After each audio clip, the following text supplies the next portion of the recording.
आई यही नवरात्र के पावन महीना में एगो बालक अपना माई से अर्जी लगावता और माई से रो रो के का कहता। आई रो सबे भजन के भाव में जरूर सुनी जा। डीजे दिलीप शर्मा बोल सच्चा दरबार की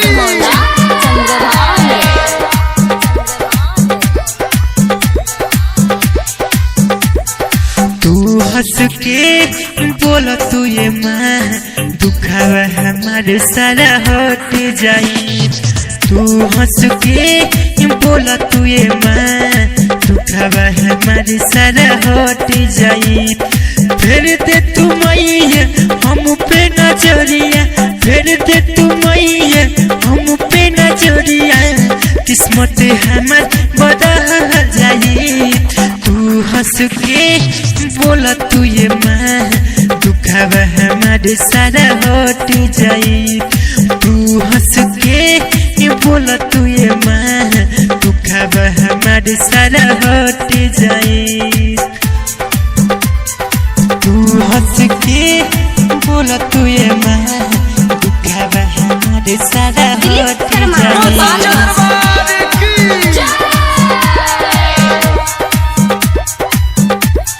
बेटा के अपना ऊपर माही फेर दे तू हाथ हो। तुहरा सिवाय दुनिया में मैया देव न के हो साथ हो, देव न के हो साथ हो। बेटा के अपना ऊपर माही फेर दे तू हाथ हो।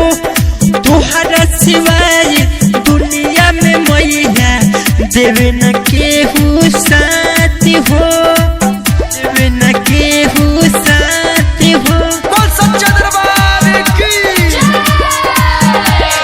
सुन बुझे ना मोर बचनिया ये माँ रेलिया से जाके कट जाई। फिर दे तू मैया हम पे नजरिया, फिर दे तू मैया हम पे नजरिया, किस्मत हमार बदल जाई। तू हंस के बोला तू ये माँ दुखावा हमारे सारा हट जाई। तू हंस के बोला तू ये माँ दुखावा हमारे सारा हट जाई। तू हंस के बोला तू ये माँ दुखावा हमारे सारा हट जाई। डीजे दिलीप शर्मा तू हंस के बोला तू ये माँ दुखावा हमारे सारा हट जाई।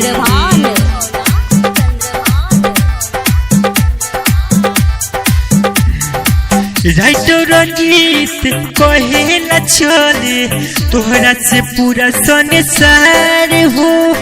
सोहनीला सारी बेटावा के मैया सुन ले तू पुकार हो, सुन ले तू पुकार हो। बोल सच्चा दरबार की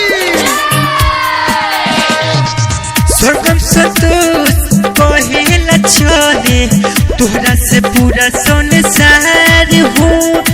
सोहनीला सारी बेटावा के मैया सुन ले तू पुकार हो। इहो मोरी मैया दया चरा बुढ़ा जी हमरो नसीबिया पलटी जाई। तू हंस के बोला तू ये माँ दुखावा हमारे सारा हट जाई। तू हंस के बोला तू ये माँ दुखावा हमारे सारा हट जाई।